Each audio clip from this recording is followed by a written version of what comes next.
Halo, Sudi.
Halo OCD,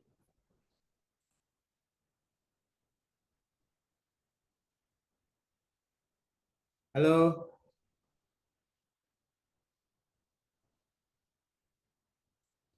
OCD.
Hello,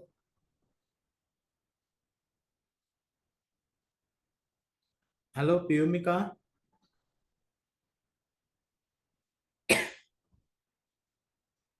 Piyumika, can you hear me? Yes, sir. Where is Osidi? I want to contact Osidi.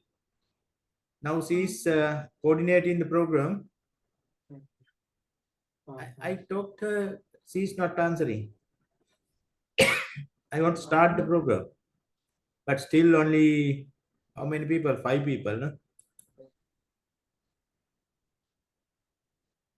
I drop a message, sir. Okay.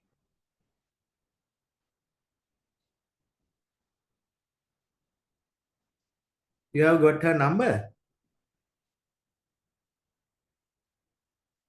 No, sir. In the group, I'll drop a Ah, message right. to Okay, okay. students. Yeah. Nipponi said that OCD is assisting me, but she didn't turn up yet. Anyway, we have to wait couple of minutes until the people sign in, no? Log in.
Hello, Yes, sir. can you start? Can you see my presentation? Yes, sir, we can see. Okay, where is OCD?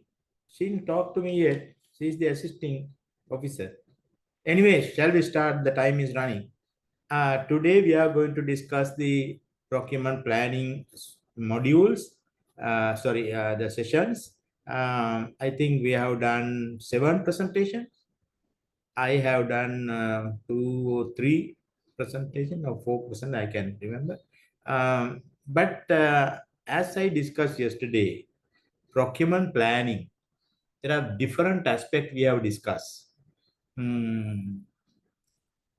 First of all, tell me any unclear presentations, first of all, out of all 7, then I can manage my time. Anybody can tell me what are the most important presentations you want to discuss today, or do you have any special problems and misunderstanding of the presentation done by other lecturers as well? Doesn't matter, I can try my level best. Anybody can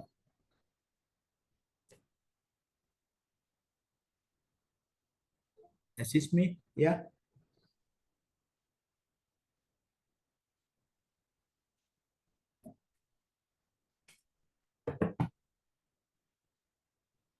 Hello. If you are not talking, I will start. So what is the first presentation I have done? Procurement involvement in organization decision making. So I think we have done.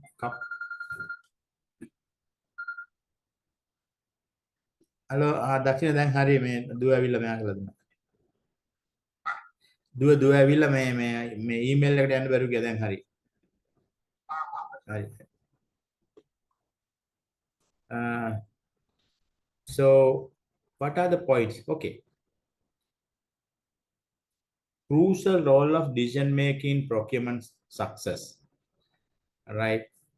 In the ever evolving landscape of private of government business, the procurement function stand out as pivotal element that directly influence the organization success. So either private or public, procurement has a very crucial role. That is the point. At the heart of effective procurement lies series of crucial decisions that professionals must make. The following factors, those are the factors they have mentioned. Number 1, in the decision making for procurement success, strategic supply selection. So we'll have to select the suppliers strategically, and in the government business, we use different procurement methods in order to select suppliers, contractors, and service providers.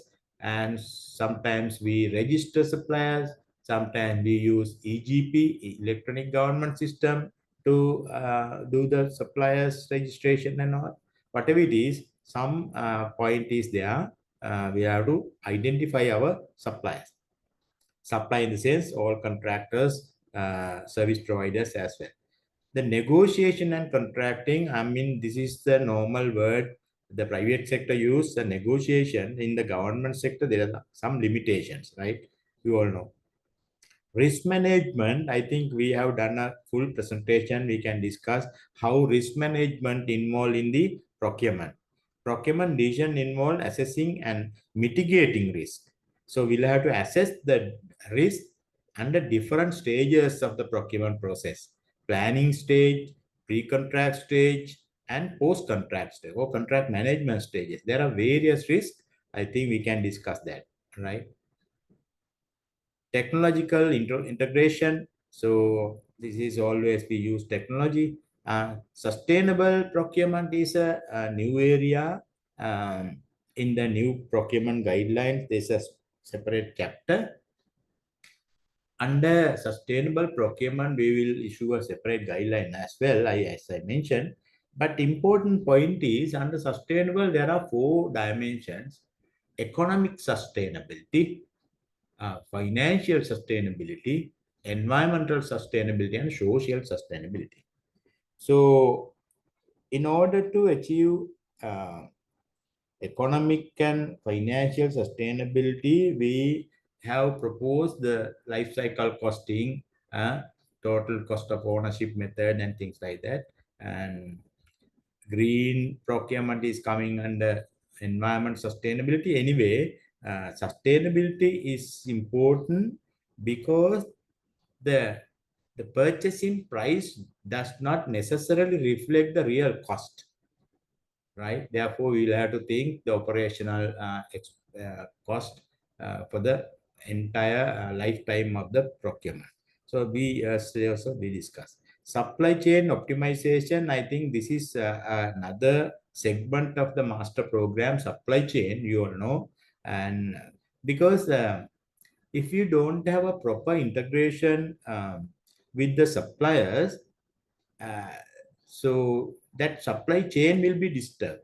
So we will not get, even though we order, we publish notice, suppliers are not ready to supply because there is no integration between the suppliers and the purchasers, right? So supply chain is another concern of decision making in procurement success.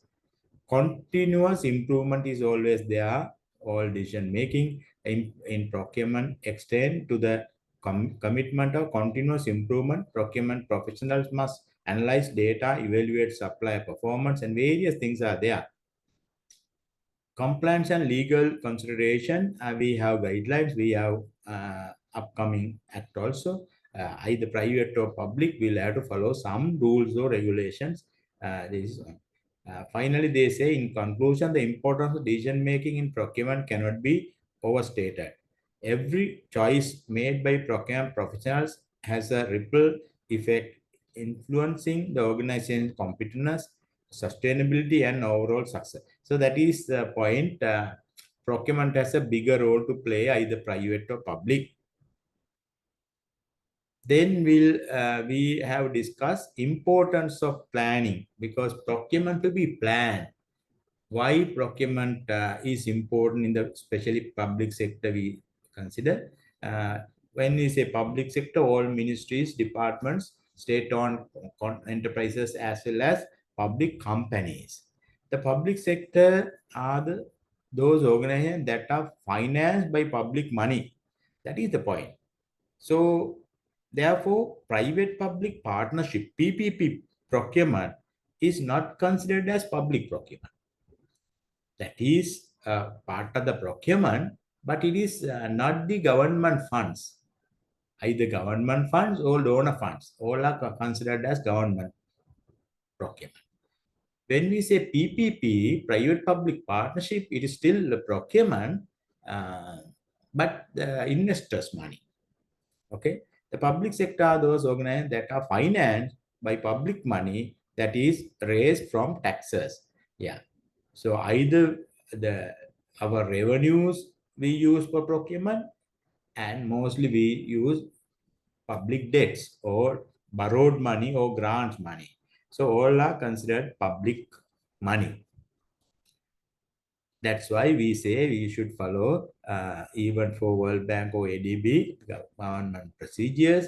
If there's a conflict, then we can follow the donor guideline. This could include government ministries, department, provincial councils and local authorities is also part of the public. So our new guideline is applicable to all, right? So in case of provincial councils, what they can do is they can adapt, because the procurement subject has a devolved subject. They can adapt by changing their thresholds or some organizational approval level or whatever, but within the framework of the government guidelines. Local authority also same. Very important, Supreme Court decision was given once the government sent their Public Finance Act. So they wanted to exclude SOEs and provincial council from the Public Finance Act, especially their procurement. Supreme Court didn't agree and said all procurements should be coming under the National Procurement Commission's purview. Public sector procurement is where an organization in the public sector acquire goods, works, and services. So service here, not only non-consulting service, consultant service also, right? But in this in these modules, we didn't talk about consultant service since there are different guidelines and manuals for that. The goals are to make sure that contracts are awarded to qualified suppliers to supply. Okay, that is all you know. Public procurement typically has a lot more principle. Yeah, that is important for you to consider the difference between public and private. So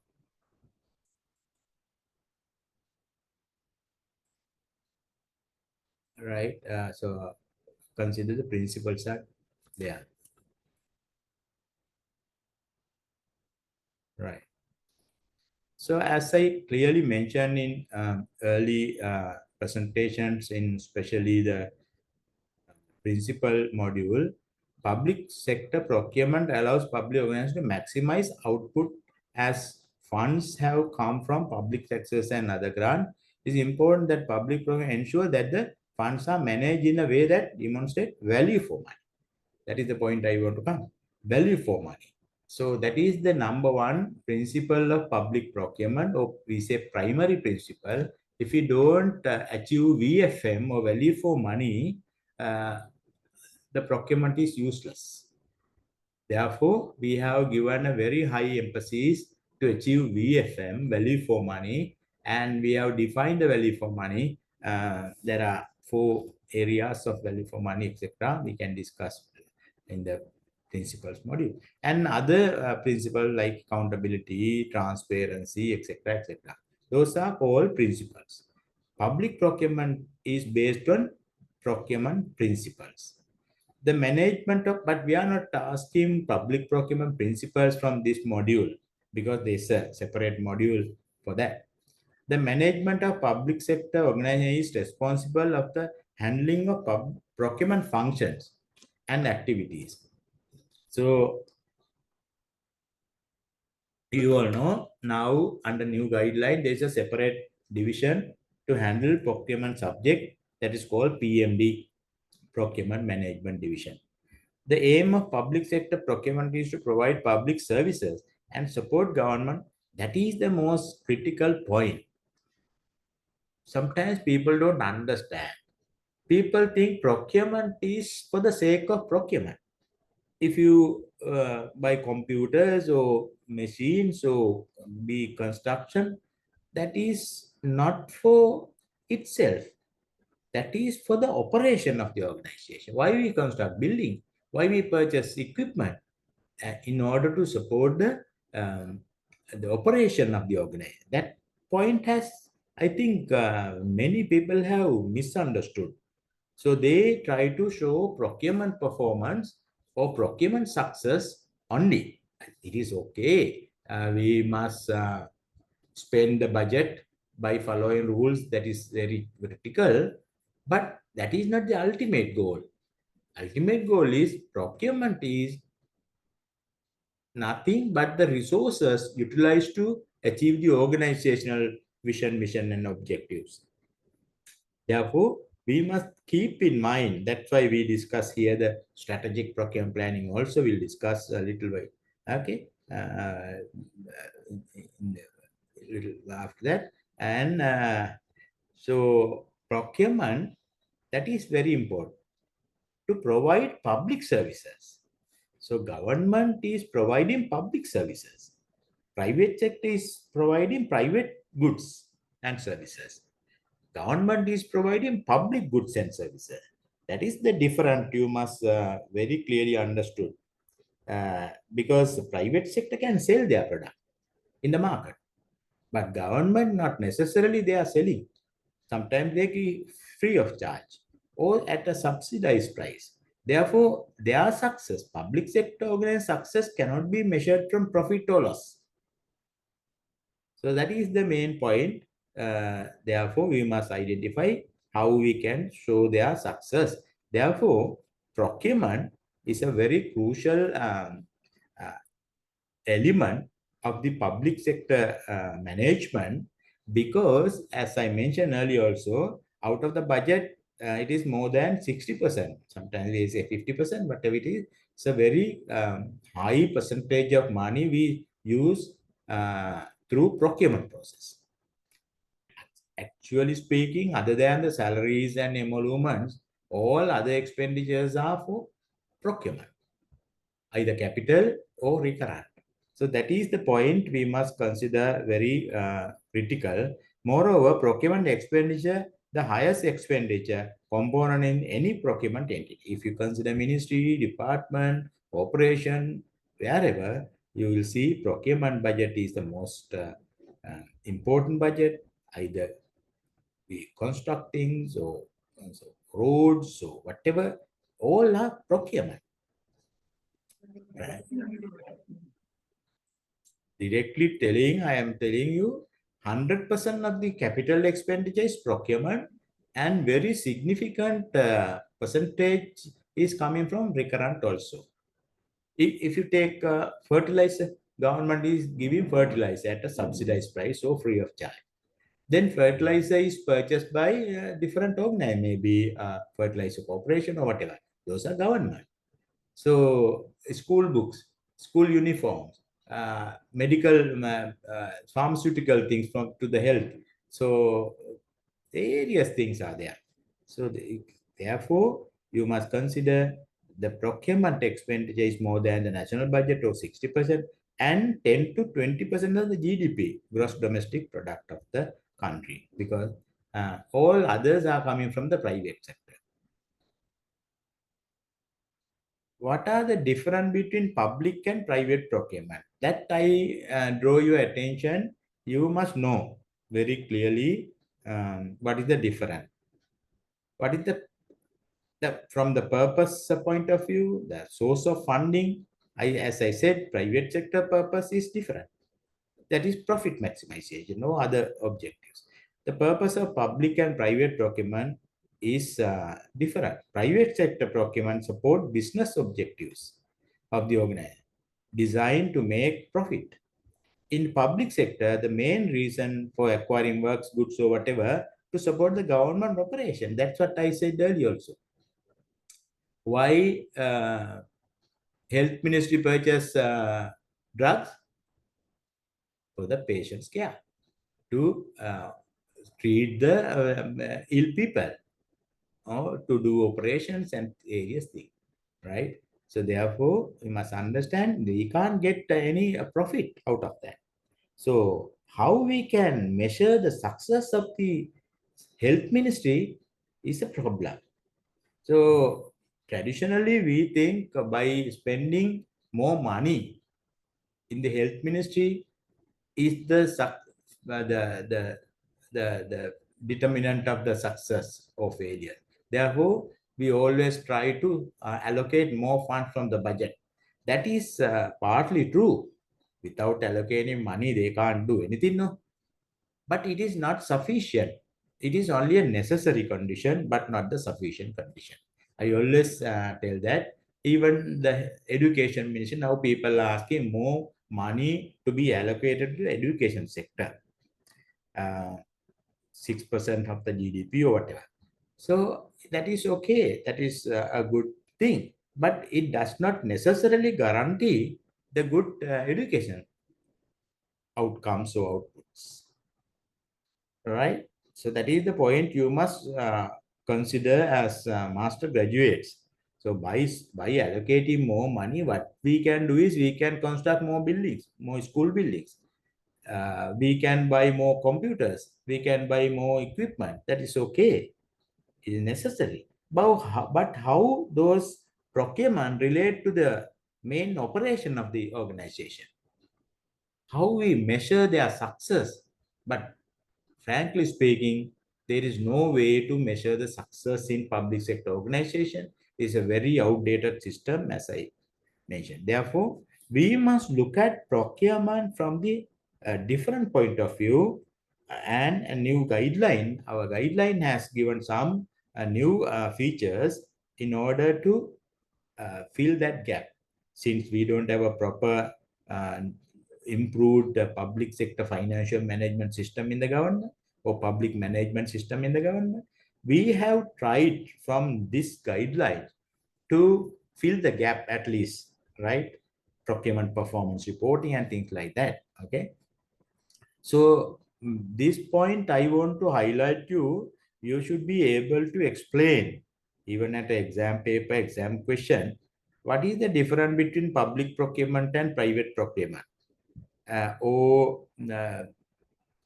how private sector and public sector business is different, how procurement is involved, but the way. In public sector, the main reason for acquiring goods and service is to support government operation and to provide public service. Although private sector can also support social benefits, they also have a social obligation responsibility. It does not tend to be their primary business objective. Yes, their primary objective is profit maximization, right? Source of funding. From the source of funding also we can see the difference. Funding is another key difference between the public and private procurement. Private sector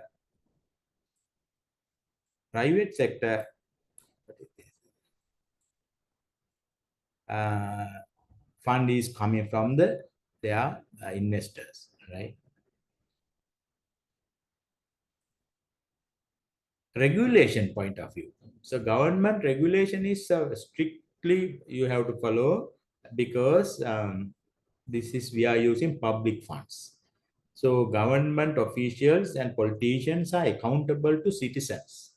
That's why we have given various regulations in order to ensure public accountability. That's why we talk the transparency and all the principles also, value for money also. Because through this regulation, what we do is we ensure proper accountability, right?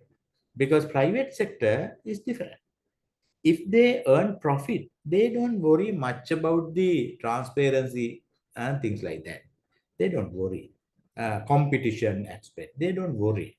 They even let the managers to directly purchase things, directly select their vehicle and buy that. They allocate some budget. Within the budget, they can directly purchase from whatever the brand they like. But public is not like that. We have to follow competitive procedures, competitive methods, etc. Scrutiny. As the public sector is funded by public money, public procurement can face bigger scrutiny due to public sector procurement rules, audits, and oversight committees. I'm going to tell you that the Auditor General Department or the National Audit Office will start more comprehensive way to audit the procurement transactions in ministries and departments from 2025 onwards, right? So that is called procurement audit. That means they want to ensure you all are using public funds not only by following rules and regulation, and also all the other things we have discussed in the guidelines, the plans and various things they will check. And ultimately, if they have not followed properly, they will report to parliament committees like COPA. Therefore, private sector also have accountability, but it is limited only to the board of management, right? Not to citizens. The management, private sector procurement professionals answer to a management reporting line and are solely responsible for their actions. Public sector procurement professionals are public servants, so are directly accountable to fail if they fail to manage the public funds. You all know that. So this is strategic management procurement planning. I think you have a separate presentation. I stress you, you will get a question definitely regarding the strategic procurement plan. So So that is one hint I can give you. You should be able to demonstrate your knowledge how you are going to develop a strategic procurement plan, right? In a public sector organization, particularly, right? Because you are aware that we have already developed vision, mission, objectives, and goals, and we have developed action plan also, right? How we can develop strategic procurement plan in a nutshell, I'm telling you, if you identify the resource allocation considering the action plan targets, outputs and outcome targets, that is basically strategy, right? But on top of that, you will have to develop your action plan based on your vision, mission, and objective. That is not a procurement subject, I'm telling you. That is none of the procurement professional business. That is a different function of the top management. Procurement professional also involved, but that is not their main task.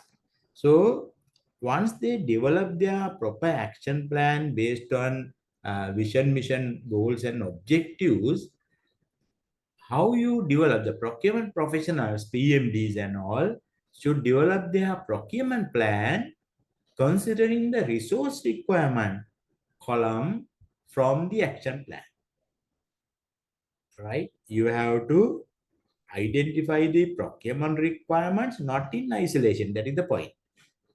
Not in isolation. Nowadays, even though we talk strategic procurement planning, there is no proper strategic planning process. The procurement, there are no dedicated procurement professionals also until 2025 January. So whoever who does this procurement subject, they prepare plans. That is not a proper plan. That is a list of goods and works. This is merely a list. So they ask from people, they give their requirement. Then they cut and chop and ultimately prepare the plan. But that is not the strategic planning. Okay, strategic planning. If you have any question, you can ask at any time. So strategic planning is a process of creating alignment and consistency of action that results in documents that establish the long-range objectives and overall strategy or course of action by which an organization fulfill its mission. Some statement. Strategic procurement planning is the transformation of organizational mission, goals, and objective into measurable activities to be used to plan, budget, and manage the procurement function within the organization. So that is more understandable, right? The ultimate goal is to bring about positive change in organizational culture, systems, and operations, right? So all things you can understand how procurement, strategic planning, is about. Sir, So excuse me. yeah. The exam question is from this area. The strategic plan, we have to make a strategic plan or Not strategic plan, step, strategic procurement plan. Huh? strategy, yeah. And the steps to make the strategic procurement plan, we have to mention. Exactly. So you should have a very clear understanding what does it mean by strategic procurement planning, right? Wait a minute, somebody is calling me.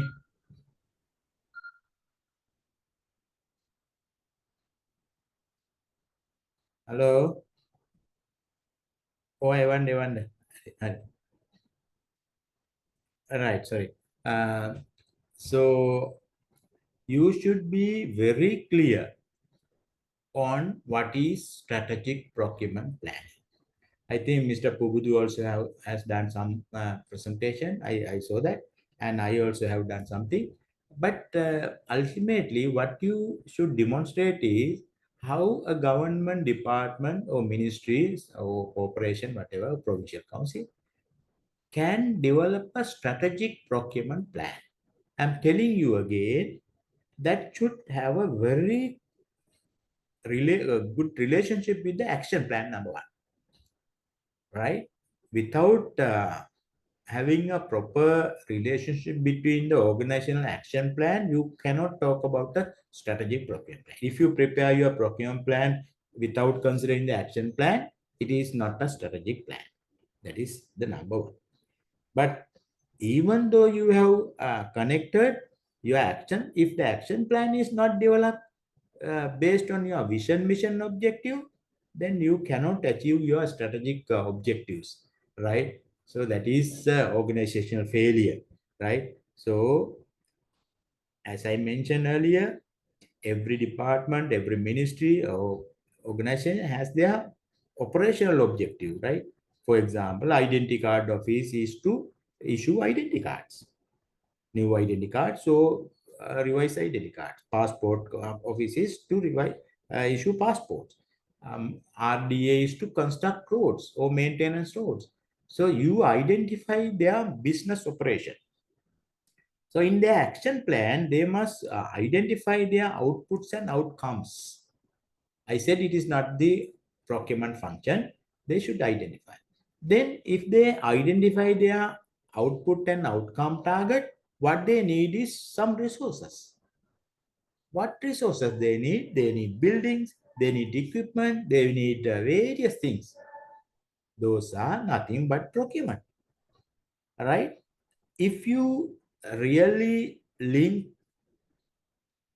the action plan resource requirement column, translate to procurement plan, that is basically a strategic procurement plan. For example, say the passport office, they say we want to issue 1 million passport for 2025. So they identify various requirements. They identify papers, they identify various things, no? Machines, computers, whatever. So then all such things should translate to your procurement plan. So when you translate all the things, your procurement plan may be more than your budget. So you need 500 million procurement, but still your budget, you cannot get 500 million from the treasury. So then you have to identify the prioritization. So that is the procurement business again. Now, the procurement division and procurement professional should discuss with other heads of divisions, with the head of the organization, and how we prioritize. What is the most priority procurement, whether the machine or the papers, whatever. Then less priority things you cannot sometimes procure because the money is not guaranteed. So that is the procurement function, and that is the relationship between the action plan and procurement plan. Basic concept is this, right? Strategic procurement planning should include vision, mission, statement, or that is basically strategic management. This is vision, mission business is not procurement business. That is strategic management. So every organization, they have a dream, that is vision. They have a mission. What does it exist? What does they produce, right? The mission statement here, a short statement of the reason for existence. Why this organization exists? That is all strategic management business. You have already developed that now. Then goals. Goals are broader things. Objectives are coming under goals, right? You may have 2-3 goals. Under different goals, you have different objectives, right? So based on this thing, you have to develop your action plan. I think you all have already developed. It's a continuous planning, and every year you revise the data, right? Right? So my point is, if you have 2025, 26, 27 3-year action plan, if you want to develop 2025 procurement plan, for example, get the resource requirement from the action plan to deliver the outputs and outcome targets or performance target, and translate to your procurement plan.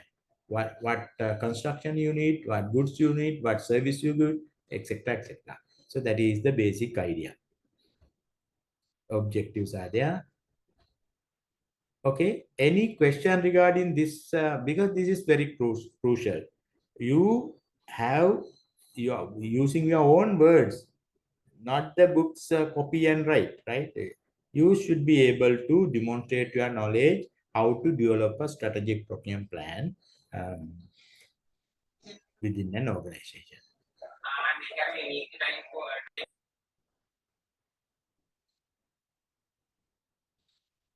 Okay, so now go to another aspect of first presentation, that is different procurement plans. It is another question you might get, because you should be able to develop different procurement plans spelled out in the new guideline also. I think you are very familiar. You did an assignment also on this area. 4 plans basically. Master procurement plan. You all know what is the meaning of master procurement plan. You all organization, yes, all organizations should develop at least 3-year plan in line with the medium-term fiscal framework. That means government has a 3-year fiscal framework all the time, and you also develop your action plans accordingly, and procurement plan also for 3 years at least. That is called the master plan, right? Then you have to develop another plan called annual proposed procurement plan. That means for the budgetary purpose. So every year you have to develop a plan to submit to the budget department to get funding, right? So that is also based on your master plan, based on the relevant year. So if you have 2025 requirements, based on action plan 2025, you develop your proposed plan, right? And send. But you won't get the full allocation you request. You get some reduced money. So based on that, you have to develop another plan that is called the detailed procurement plan. Detailed procurement plan is the actually implementing plan of the organization, which should be sent to the National Procurement Commission also through your ministry. Our focal point is ministry. We have already developed online web-based monitoring system, and we can interactively, we can see your actions. And detailed plan has, I think you can recall, every contract package from, if you have pre-qualification, starting from pre-qualification, or if you don't have pre-qualification, normal bid notice until you award the contract. So there are various steps, right, including the appeal process also. Until the contract award decision, you'll have to prepare detailed dates, time plan, or procurement time schedules, PTS, for each and every activity. Your plan activities, plan dates, then you can revise that date, and finally actual date should be included in the detailed procurement plan. That is the actual plan you are implementing in an organization. But there is another plan we have discussed, procurement preparatory plan. Preparatory plan, we just generally says preparatory PP. That means once you develop your master procurement plan, you can start preparing the preparatory plan also for 3 years, especially for complex works or goods. It takes more than 1 year to complete, you all know. Therefore, your preparatory activities to be started right from the beginning at the time of planning. Need not to wait until the money comes from the treasury. That is the purpose of preparatory planning, because we have understood the procurement delay is not because of the bid notice to contract award alone. There is a delay from that part also, but most of the delays coming from unpreparedness, because you all know, if you have a project, so you'll have to do feasibility studies, technical feasibility, environmental feasibility, various feasibilities. I mean, it takes long time, right? Okay, and you have to prepare bidding documents, specification, drawings, plans, to get approval from various authorities. It takes sometimes years. So therefore, the purpose of preparatory plan is to identify the preparedness activities of a particular procurement and plan and uh, identify the responsible parties. And that also you should monitor the due date and actual dates. Okay, those are the 4 plans. I'm not going to discuss much on that because we have already done the assignment also. So these, okay, here I have mentioned master plan, annual proposed plan, procurement preparatory plan, detailed plan. Time schedule is in the detailed procurement plan. Okay, right? I don't want to spend time on this. Okay, anything we get? I mean, we got 2 questions out of this presentation, and strategic. We have another presentation also, but we got a hint. Strategic aspect of procurement and different procurement plans. Any question? Okay, go to the next one. Excuse me, sir. Yes. That means we have to develop the set of plans in the exam, like as Okay. they in the assignment we did. Yeah. In the assignment, you discuss all plans. So very lengthy discussion we had, and you all have done good plans. That basically you should be able to explain different plans, how you develop master plan, detailed plan, etc., etc. Okay. Okay, sir. Thank you. Sometimes we can give a exercise, or without exercise, whatever the question, you should be able to demonstrate their main features and how you develop that plan, right? Okay. Yes, This sir. Thank one has done Mr. Pugudu. I am not going to discuss decision making, but I look at something. I think he has mentioned that management thing, something new. So those are unlimited needs and limited resources, environment change, micro and macro, internal and external, micro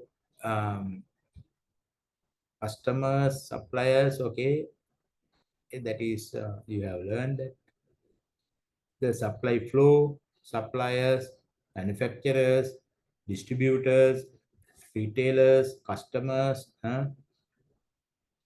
efficiency and effectiveness defined there, organized structure, basic of organized structures, right? I don't want to discuss organized structures, all different thing, issues in independent functioning.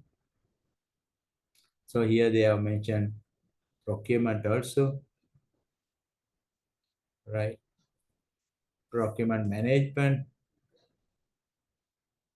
importance of procurement management, top management perspective, profitability of the company, customer perspective, value creation of the customer. Okay, what is okay? Procurement and difference between procurement and purchasing. Right, we'll see what kind of question you get from this one. Evolution of procurement management at the lowest price, 1980s, 2020. Okay, this idea. Procurement development modules, functional focus, internal integration, external. Okay.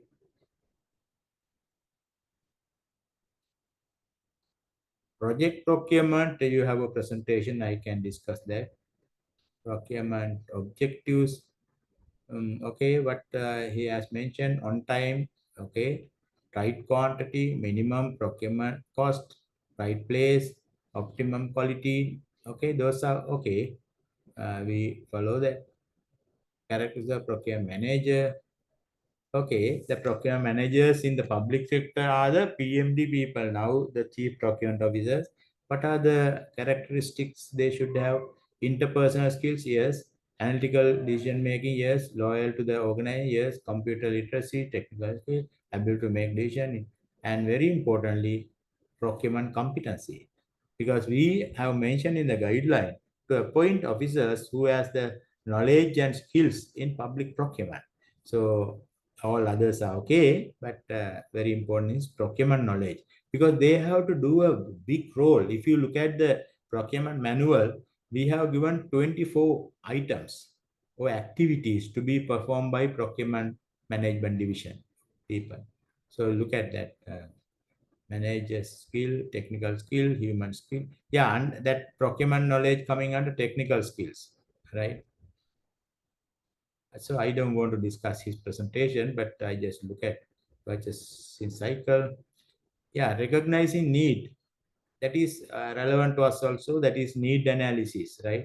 I will discuss later because I have a presentation on that. Economy. I don't want to discuss this because we have defined economy, efficiency, everything in the manual also, guideline. Okay. I don't want to go more than that. Strategic management, he has touched up. Okay, you can follow what strategy means. Yes, okay. Corporate strategy plan here. Conduct by, yeah, strategic planning, conduct by the top management. Strategic procurement planning also conduct by top managers along with the procurement division. Okay, that you can get some insight for your understanding strategic management. Okay, right. I will remove that one. Go to this one. Procurement need. I would like to discuss this little bit.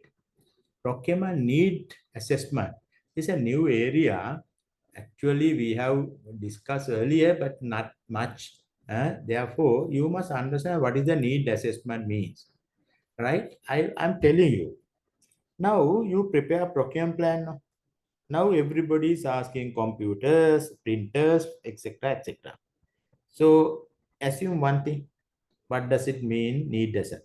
Supposing every division is yesterday also I told you division, finance division, admin division, and various division, they ask say printers.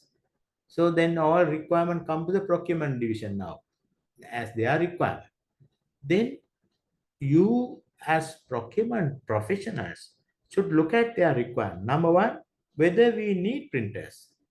Can't we manage with the existing printers? Number one. That means need assessment is not to procure things, to reduce the demand of procurement, right? Okay, if you say, no, we don't have procurement enough computers, then why can't you suggest to network printing rather than purchasing three different printers, networking printers? Okay.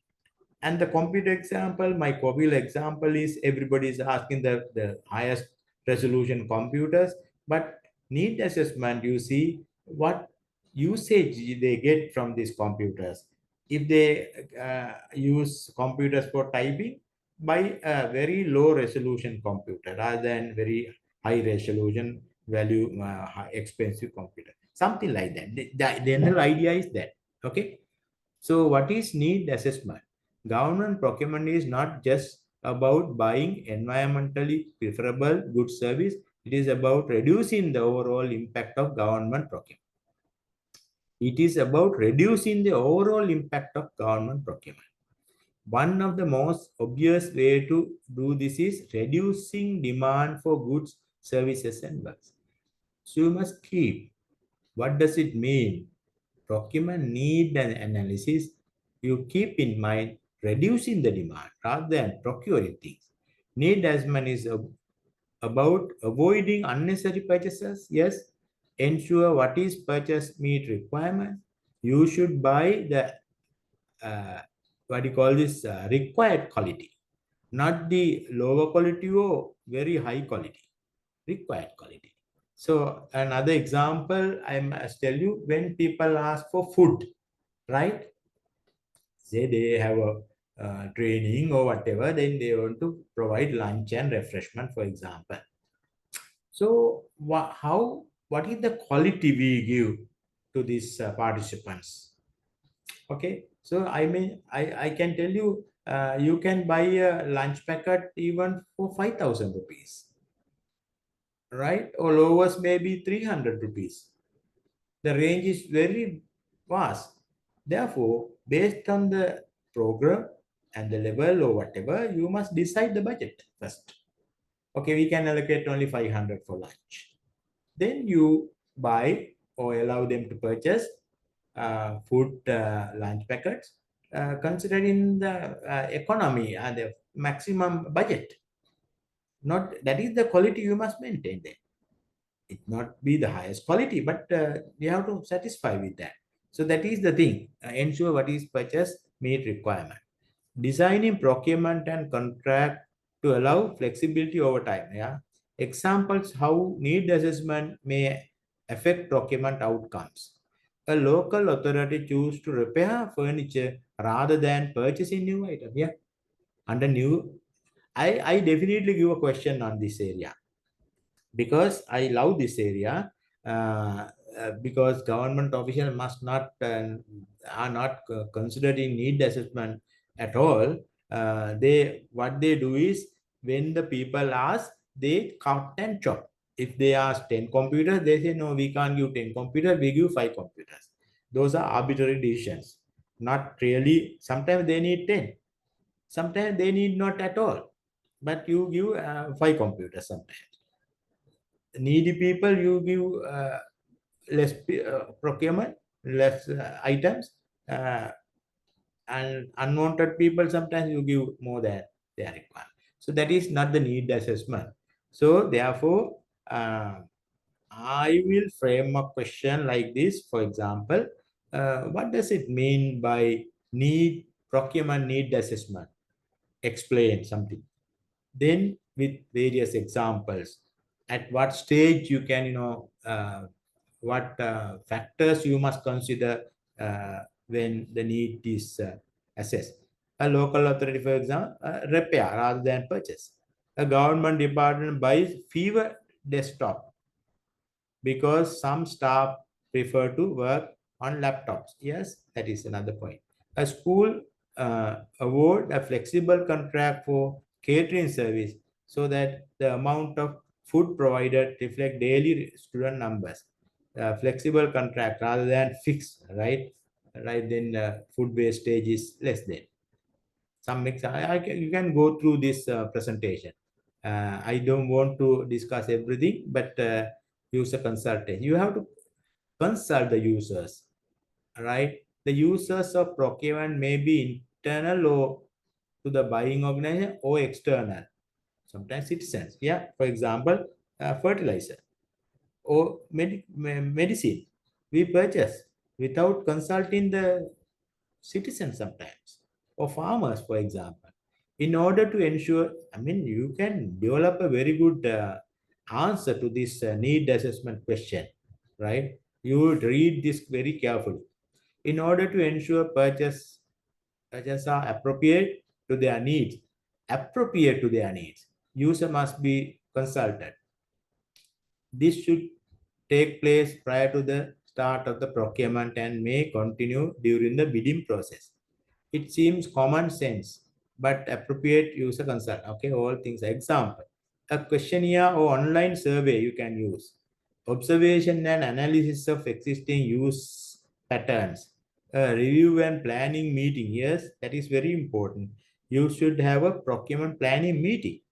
When different divisions ask their requirement, the PMD should organize a planning meeting with the head of the organization. Then you must identify their requirement, discuss why you need new computers, how many computers you are using, various points you can raise. And if they ask more furniture or various equipment, you must assess their real requirement. A review and planning meeting, yes. Inviting users to attend supplier demonstration. Okay, suppliers thing in demonstration. There are a lot of things. I have no time to discuss each and every, but I'm telling you, prepare for a need analysis, procurement need analysis or need assessment question. Who are the buying? Joint procurement. So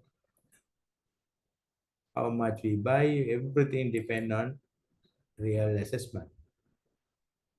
Okay, what modalities we can use that action that should be taken.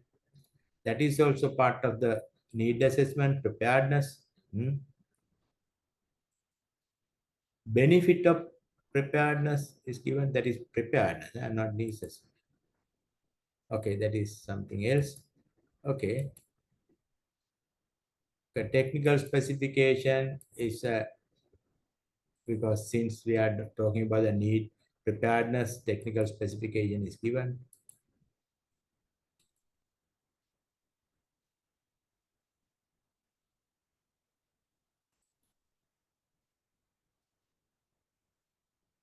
Okay, this is a planning module. No, you should not much concerned about the specification part. Total cost estimate, maybe you have some idea how to. Sir, can you share the slide, please? You are not sure. I am not sure. Only one slide we can see. Same slide. But I have that.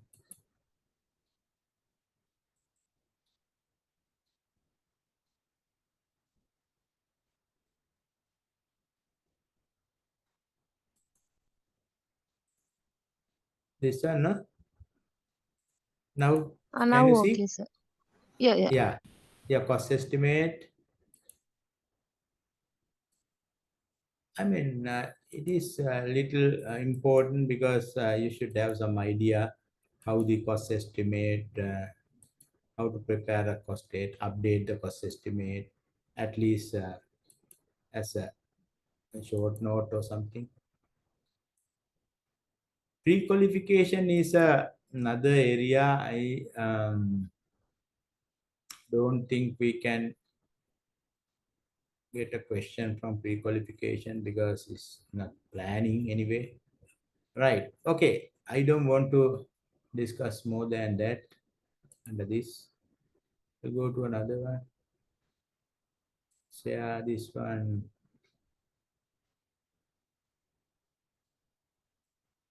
It's difficult.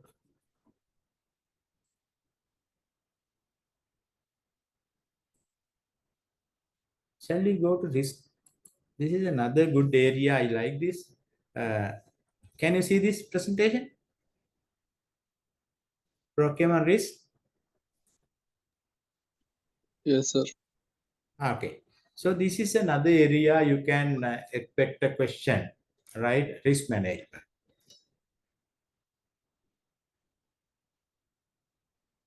Now we have discussed a couple of points: planning, 2 questions, and Excuse me, sir, preparedness can of see need assessment. Yeah.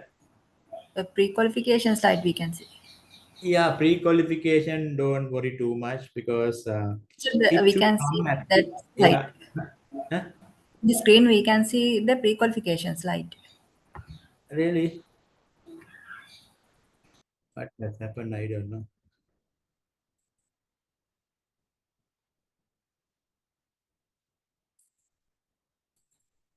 Now, okay?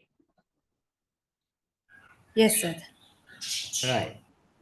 So remind me because I'm a old guy, no?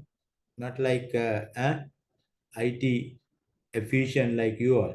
Right. Anyway, this is, can I make it big? Right. Now, okay, no? Can you see? Now, yeah. Right. So what is this? representing approximately 10 to 15% of GDP, that is procurement. However, successful procurement is threatened. Yeah, this is important. I'll enable editing. Successful procurement is threatened, threatened by risk, right? Areas as diverse as compliance, sustainability, and operations, right? We can address these issues. That is another thing. We can address to risk problem by identifying, assessing, and treating. So these three areas you should be able to demonstrate: how to identify risk, how to assess risk, how to mitigate risk, treat risk. The three areas: identifying, assessing, throughout the procurement process, because we have given different threats. You can identify in the first stage, planning stage, pre-contract stage, and post-contract stage. So I'm giving a hint for you to well prepare. To do so, they use general tools such as risk register and risk matrix, as well as more targeted measures aimed at specific challenges such as supply chain risk. We'll see what we have given here anyway. The procurement of complex goods, service, and infrastructure involve different and often more consequential risks linked to market structures, the size and length of contracts, and the interconnected nature of the decision making. So there may be risks at every level. In addressing the broad array of risks, the development of national risk management strategy is a crucial step to ensure coordinated, and that is OECD thing as a definition, right?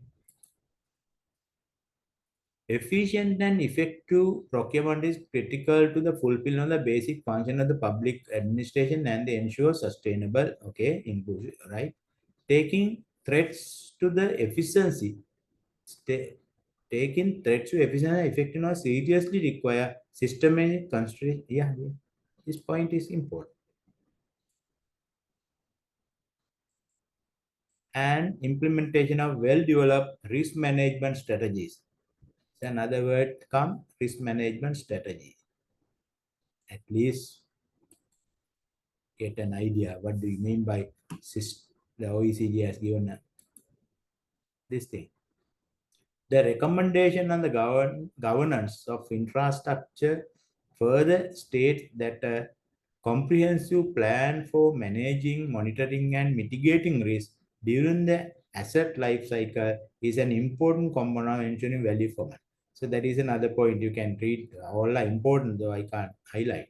So to ensure value for money, to risk management is important, right? A 2018 survey of the implementation and recommendation of public procurement fund at 52% respond countries had developed a strategy for right. That is a statement. Why risk management matters so public procurement is a key pillar for defining public service.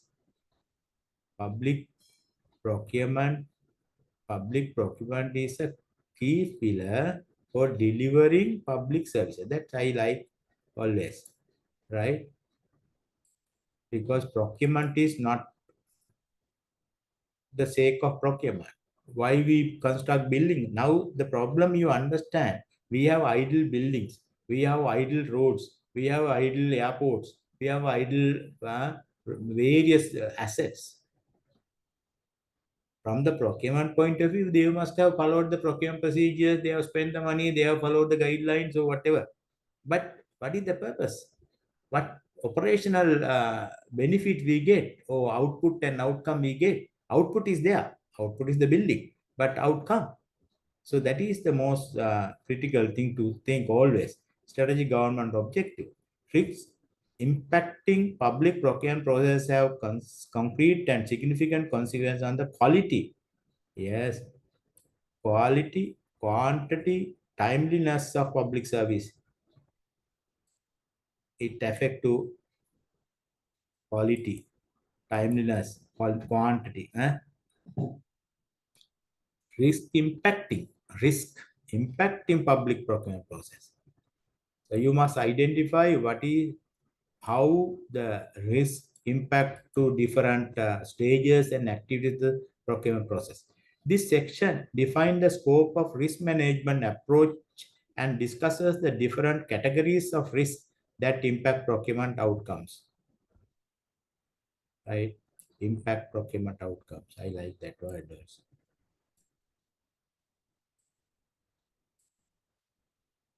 Apply risk management throughout the procurement cycle and the different levels of complexity. All right.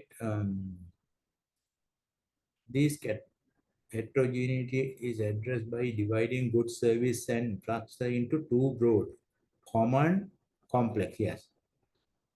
In order to apply this, common goods and complex goods. Goods in the sense everything, goods and service.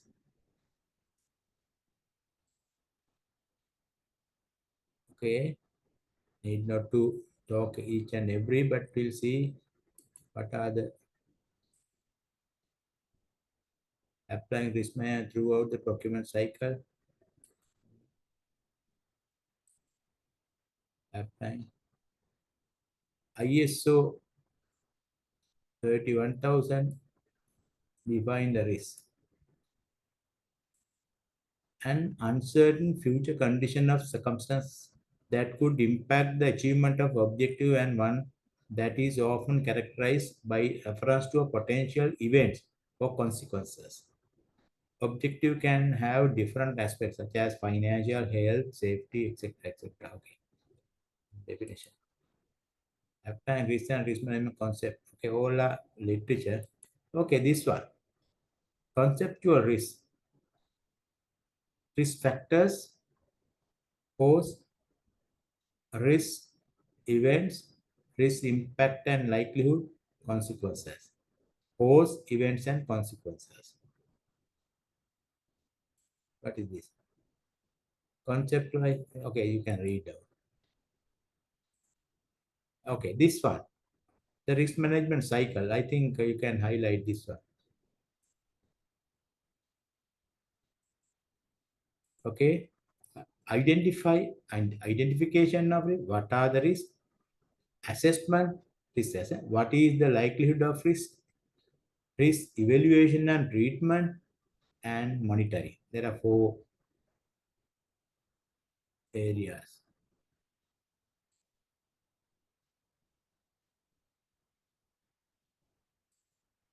Critical to this conception of risk management, the difference between inherent net and residual risk. Inherent, net and residual risk. They have OECD has given. What is inherent risk? What is net risk? What is residual risk?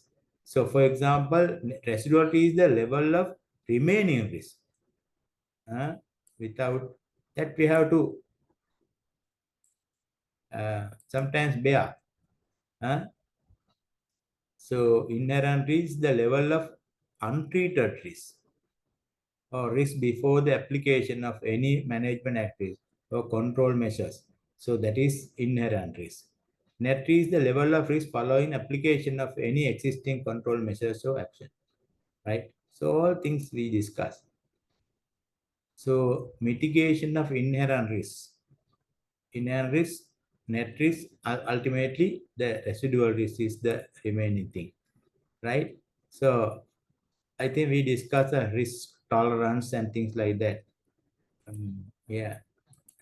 Yes. Examples of categorization of risk impacting public procurement outcomes.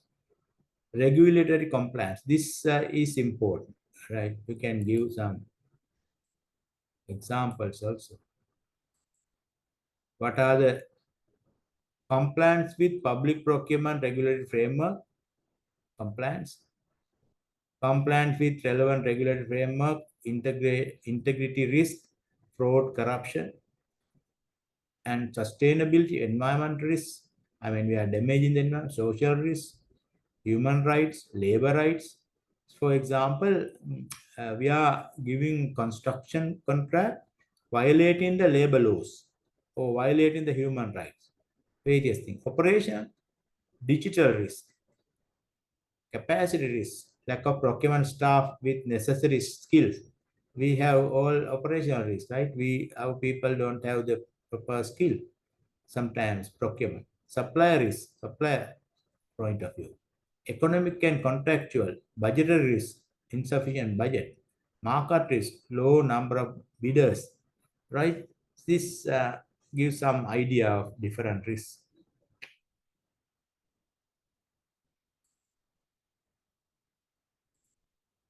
Risk impacting public procurement outcome, you can read out.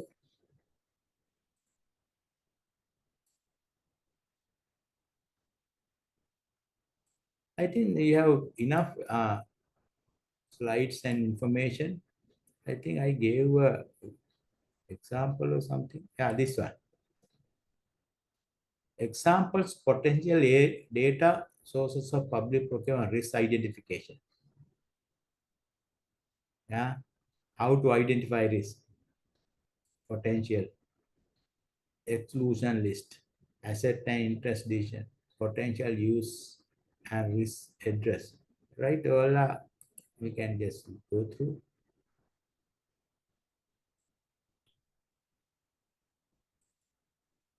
Okay, that is all identification. Then assessment comes, right? How to assess risk. The second step of the risk management process is assessing risk.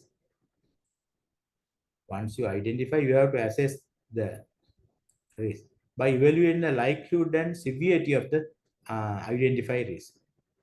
Likelihood and severity. 2 words. Risk assessment. You can read. Here. Together the likelihood and the severity. L and S enable an overall risk estimate of critically designated as a C and identify as the product of the likelihood and severity. C is equal to L into S. For example, this example you can go through.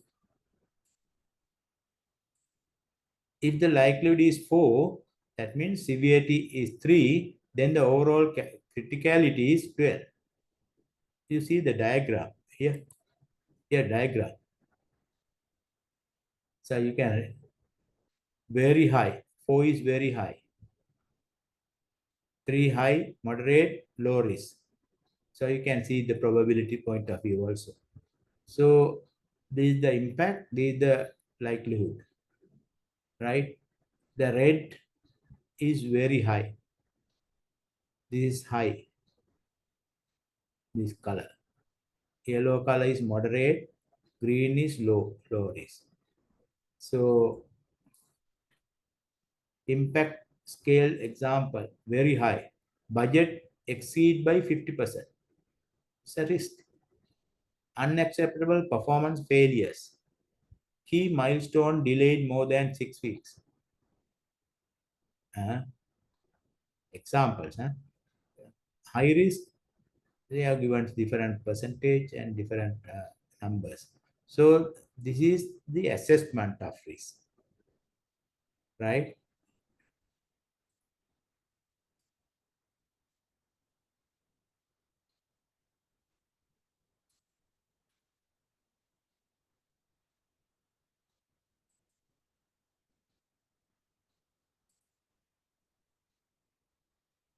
Third step is risk evaluation and treatment. Risk evaluation and treatment is the third important step in the risk management cycle. The appropriate treatment measures will depend on the results of the risk assessment. Earlier we discussed the public entity risk appetite and the cost of treatment options. So you can read out how we can treat and mitigate risk, right?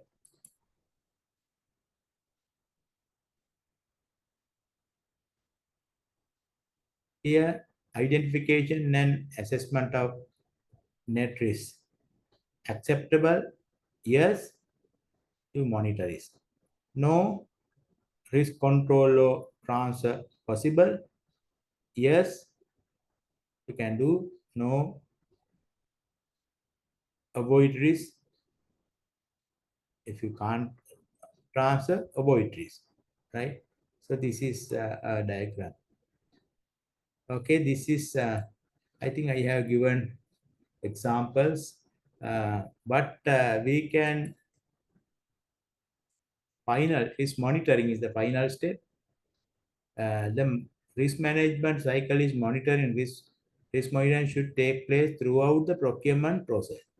Risk management, risk monitoring throughout the procurement process,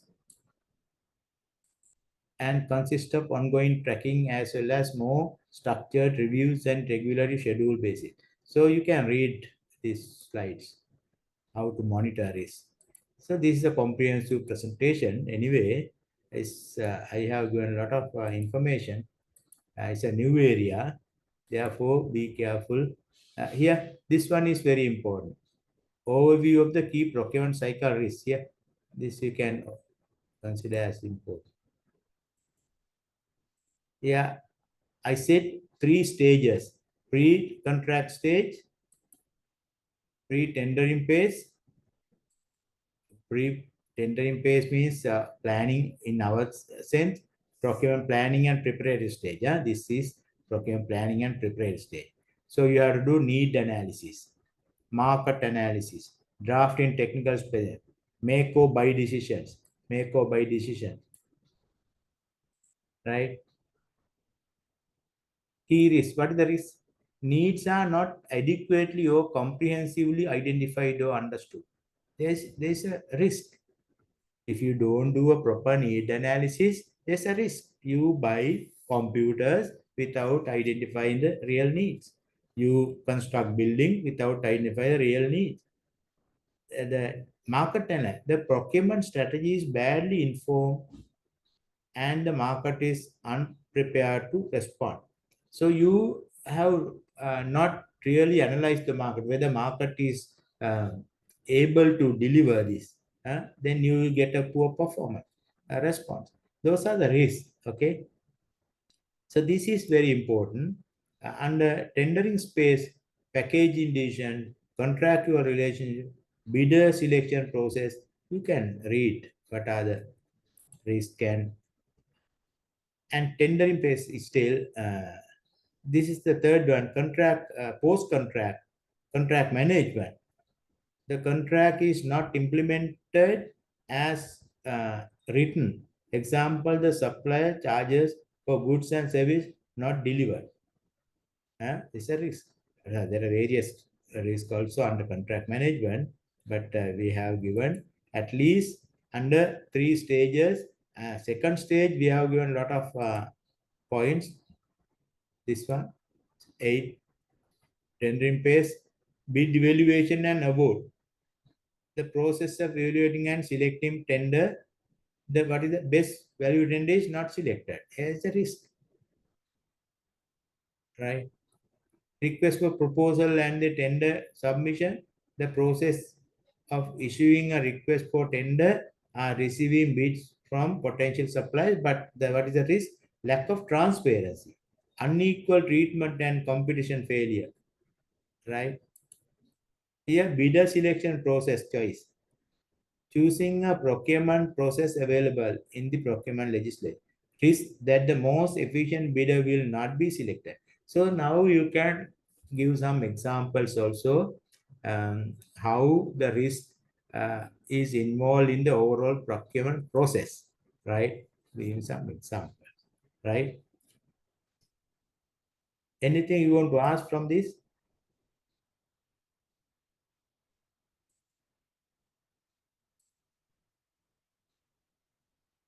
It's a very comprehensive one. I suggest you to read carefully and understand and prepare for a overview of the key procurement cycle risk for complex goods. Here, for complex goods and services and works, we have given examples. Pre-tendering, what is the need analysis, identification of need, including engagement with stakeholders. Needs are not adequately or comprehensively identified. Complex things. Optional appraisal, analysis and selection of potential solutions. The wrong solution is selected. Market analysis, assessing the market ability to spend. So we have applied the same thing for complex things, complex procurements. So you can refer both schedule, this one, earlier one, this one, and this one, to understand more on risk management. So I have given narrations also, all information is here, you can read. All things are given because I referred the OECD or something, I can't remember. So these slides are more than enough for you to prepare a good answer. And the procurement risk management, right? You should be able to identify risk, evaluate risk, control risk, treat risk, or ultimately monitor risk. So all 4 areas with some examples how it will affect to complex works, goods and services is very important. Okay, any question? Are you comfortable?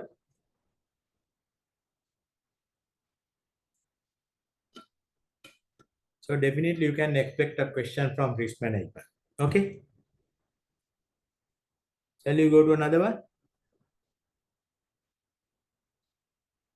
Okay, sir. Hello. Okay, sir. Okay. Okay, sir. Okay.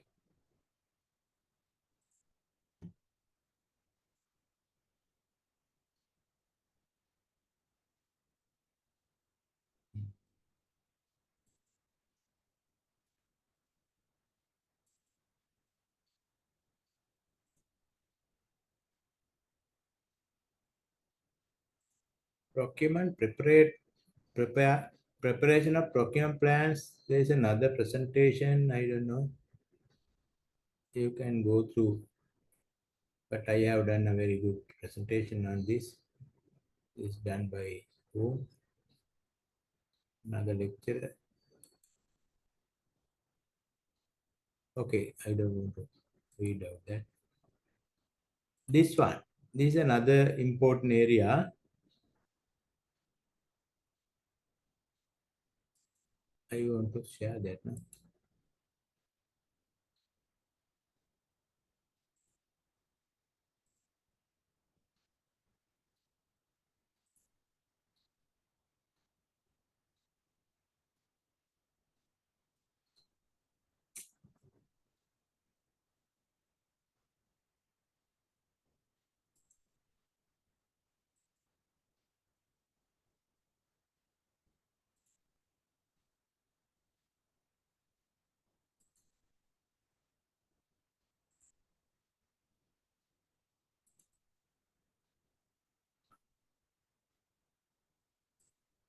Can you see this one?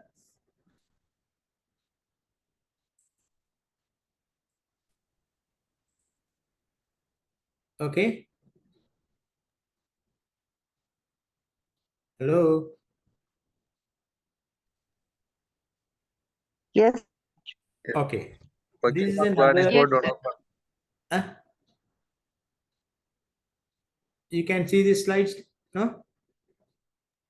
Yes, sir. Donor funded Yes. projects.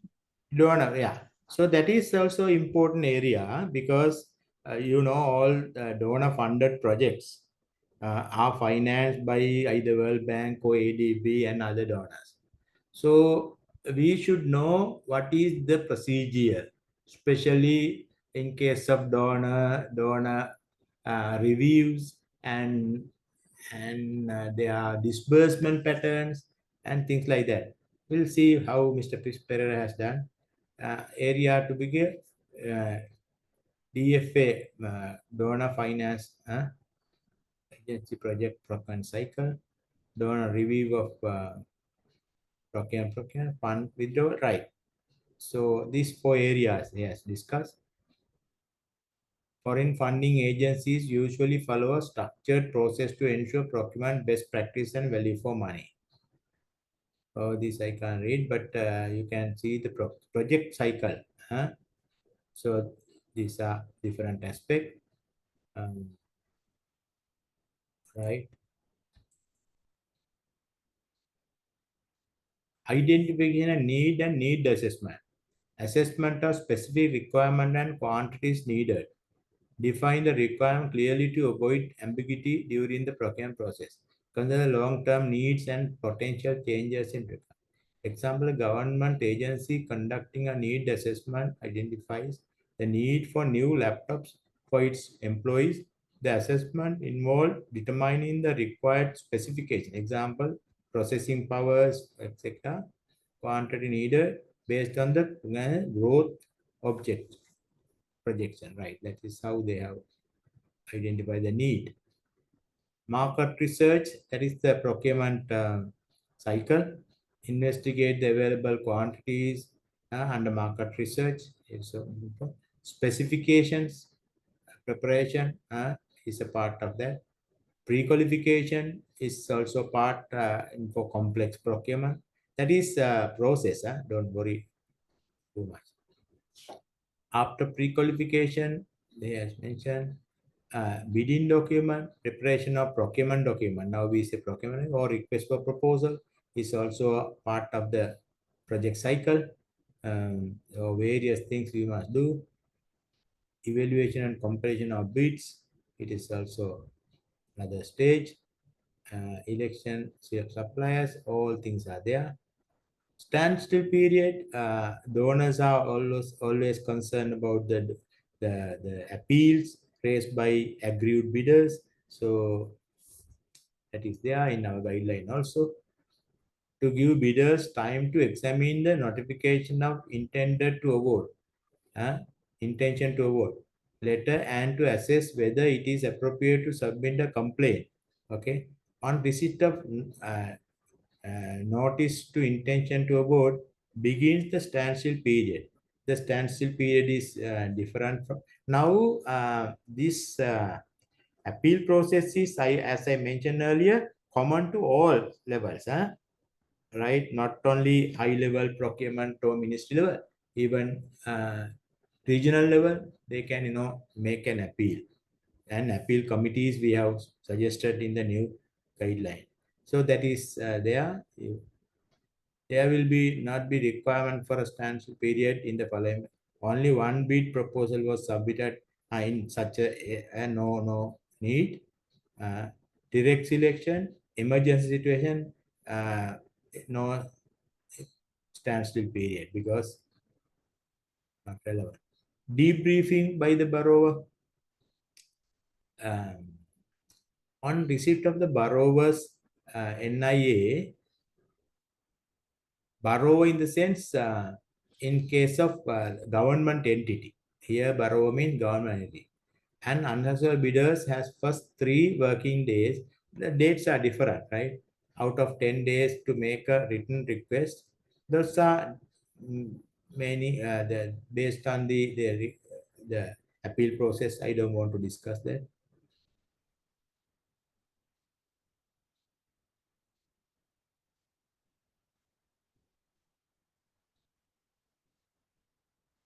Contract award notice, debriefing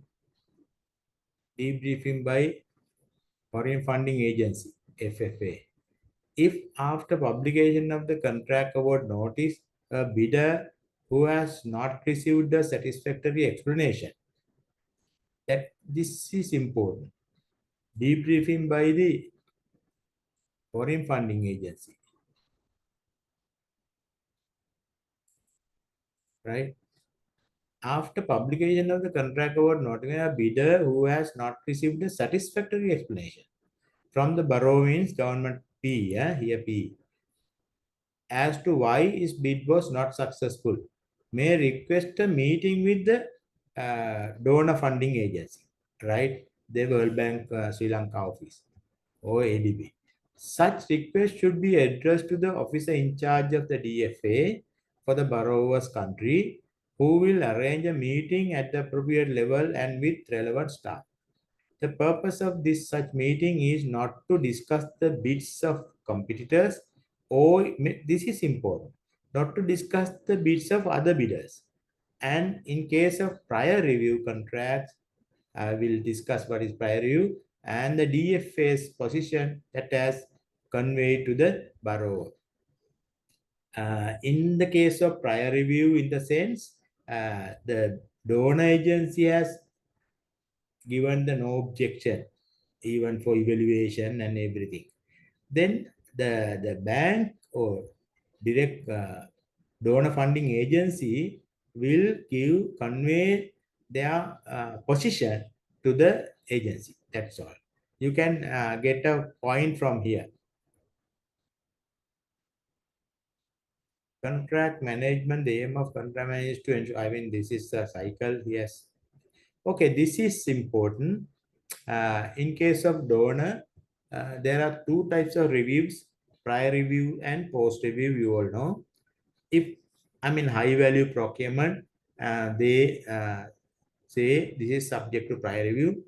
That means at different stages, public entity or borrower, they say, public entity should send document to the funding agency, especially after preparation of bidding document or procurement document or pre-qualifying document.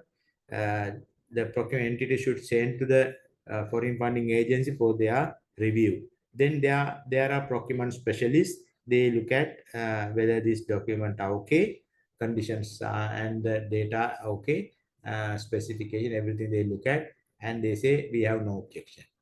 And after opening of bids, bid opening minute to be sent, again get the no objection. After evaluation, before awarding, sent to the donor for their review. They also look at how the agency has rejected bids and accepted bids, whether this rejection is correct and things like that. That's why you must be very careful when you reject bid. You should follow the principles as we discussed yesterday. So if you have done the principles correctly, no problem. The donor has nothing to do. And finally, as we discussed little while, the debriefing, this standstill period complaint and they are involved. Finally, the contract is prepared, that contract to be sent to the donor for their no objection. So those are called prior reviews. And post review means all other procurement contracts, small contract and etc., that we need not to send any document to the donor. We can continue using the guidelines and donor guidelines appropriately. And their audit team, their inspection team come to your office and check. If they found anything wrong under prior review things or post review, but the implication is they declare that procurement as a misprocurement. If they declare as a misprocurement, the problem is they will not provide funds. The government of Sri Lanka faces a very critical problem if they don't finance that part, that procurement. So that is a big issue.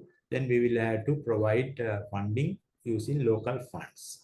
So therefore, when you deal with donor agencies, project people, you must follow the principles very correctly because those are subject to donor review.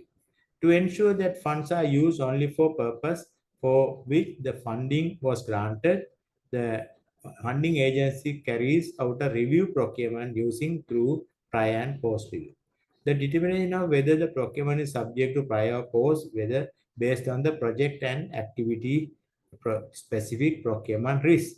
Yeah, now here the because we identify risk under complex procurement, you can the link that here. So if the potential risk is there, they identify that procurement is under prior review. because they don't want to take any loss regarding the risk involved, which are assessed during the project preparation. If you go further, the donor project cycle is also there.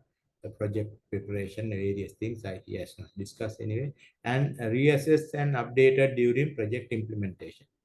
Requirement for prior post review is specified in the procurement plan. Okay, now I think I gave you the assignment. One procurement is subject to donor funding, prior review. I think you have done successfully. You all identified what does it mean. During the project implementation, foreign agency may require the borrower to revise the prior review post review. Donor review has been discussed in various places.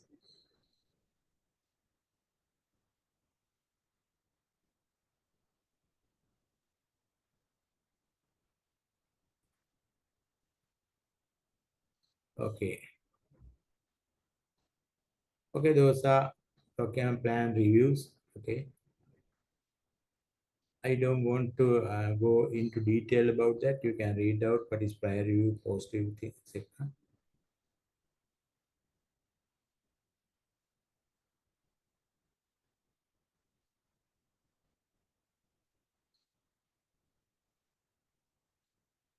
Okay, you can read out this.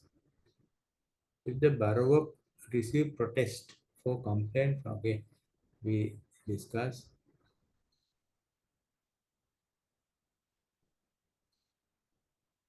In the case of contract subject to prior review, the borrower shall seek foreign agencies no objection where any modification would individually or in aggregate increase the original price of the contract by more than, in such a situation, you'll have to get the no objection again.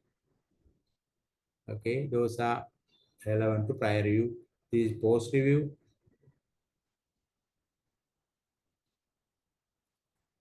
This document generally include the bid proposal, original sign, contract. Okay. So you can read this.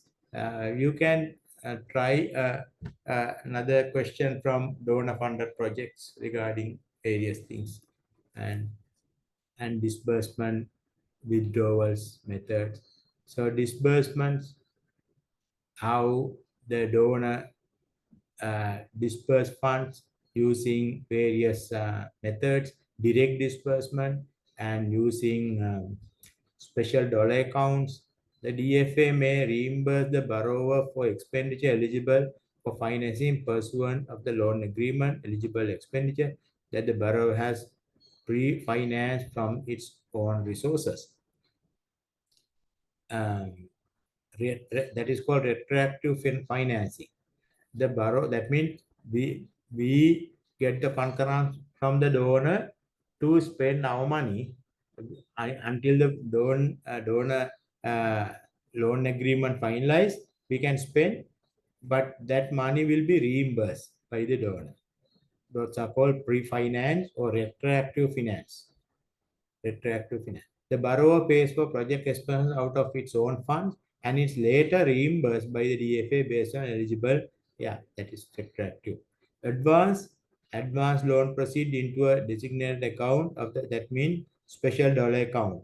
So if we have a project, we open a special dollar account in the central bank, then the donor will send money to special dollar. We can withdraw money from the special dollar account through the treasury, right?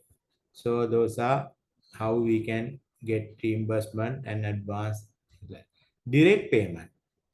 Some payment, if we identify the payments to international suppliers, the donor directly pay to the suppliers. That money will not come here. That's called direct disbursement, direct payment. The DFA may make payments at the borrower's request direct to the third party, supplier, contractor, consultant for eligible expenditures. Then in such a situation, that all transform to the external resources department through central bank, and that money is debited to the loan account and credit to the debit and credit entries are gone using disbursement. Debit to the vote, actually credit to loan account. Special commitment, the DFA may pay amount with third party for eligible expenditure under special commitment, enter in writing. Okay, whatever it is, you can, think of a question from donor funded, all special terms, special commitment, direct payment, direct disbursement, and all things. Fund withdrawal process is also given here. The fund withdrawal procedure for body usually follows a systematic and transparent process. Okay, those are document you submit.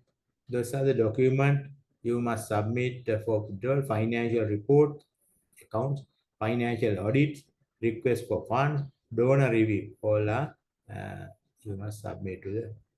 And upon satisfactory review, DFA approve the fund withdrawal, then transfer funds. Once approved, DFA transfer the fund, implementing agency designated bank. That means the special dollar account in the central bank, right? Not to our DST's account. Sometimes they send to DST's account under various arrangements, right? Record keeping, both ADB or World Bank, the implementing agency maintain all records of the fund withdrawal, right? All are relevant to the project.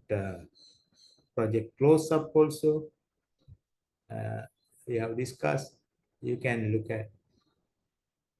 Okay, right. I don't want to discuss that more than that. This, finally, we have no time, but anyway, this is. Can you see this?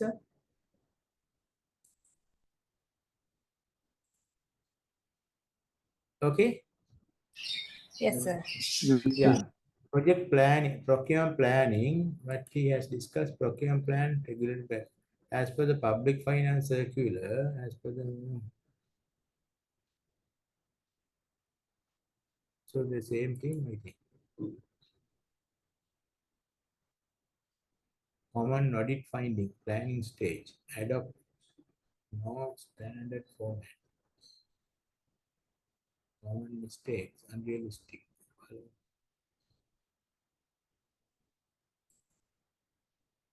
What Anurag Lohugamge is saying, what is strategic planning? We have discussed anyway. Strategic procurement planning is the process of transformation of mission, goals, and objective into measurable activities to, okay, we discussed that, right? What is procurement plan? I don't think you need to discuss this.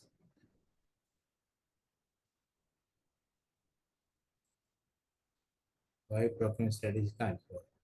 Why procurement strategies are important? To avoid from inherent restriction from the source of funding, to avoid from cost fluctuation, to complete procurement on time, prepare. Okay, whatever it is, you can look at that. Also, I think I said you can prepare for a strategic procurement planning session question. Traditional approach to procurement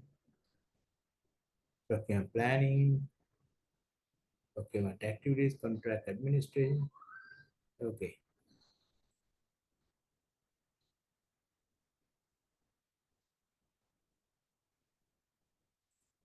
This procurement plan in metrics, short procurement plan, no procurement plan, relative value, short procurement plan with price analysis, full procurement plan. Okay.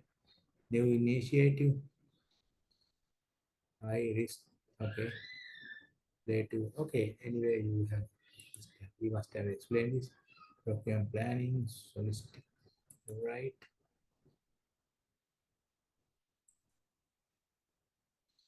Right.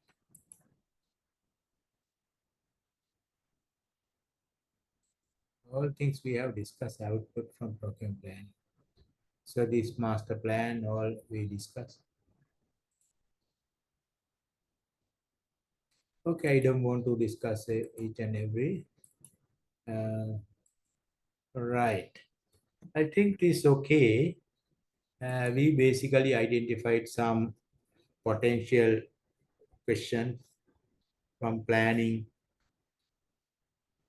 exactly how to prepare different plan, strategic procurement plan, and procurement need assessment area, procurement risk management area, and donor funding area. Those are the critical areas I can tell you. If you have any particular question, you can ask.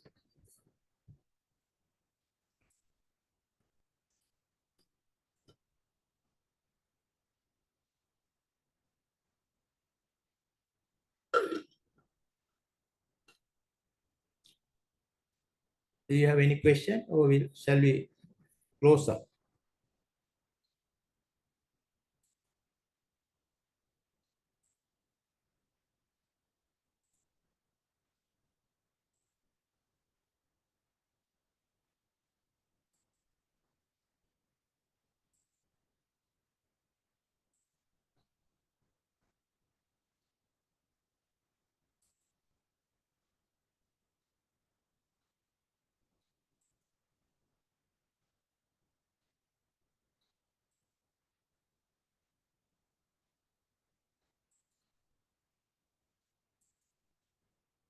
Hello?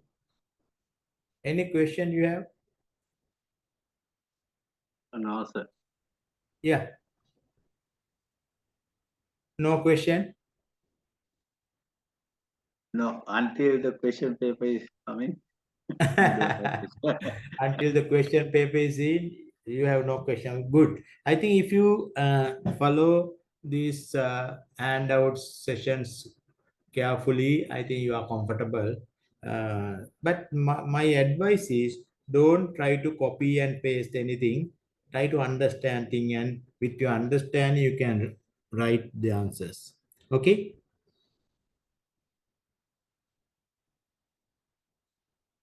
OCD, where is OCD? OCD is not there.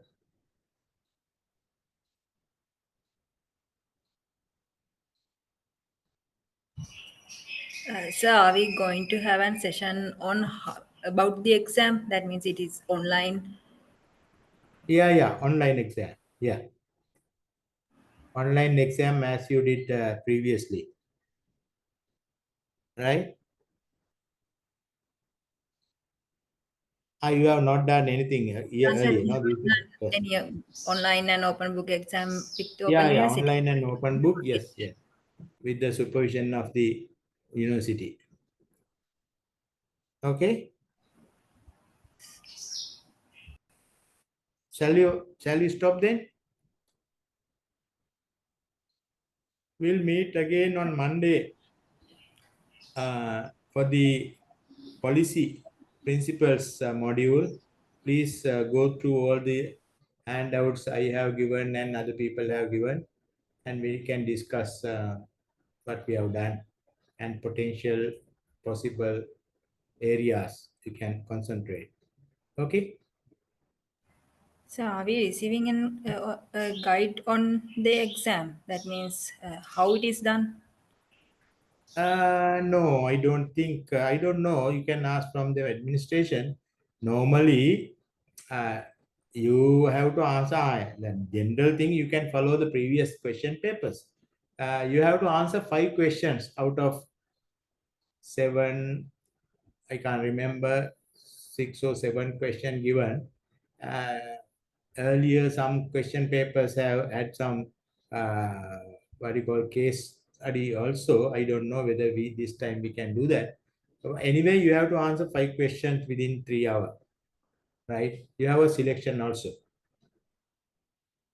right? Anything you can ask from Naduni and other people. Okay? Okay, so thank you. Okay. We'll meet on Monday, 7 o'clock. Okay? Okay, thank you, sir. Thank you, sir. Thank you. Thank you, sir. Thank you, sir. Thank you. Thank you.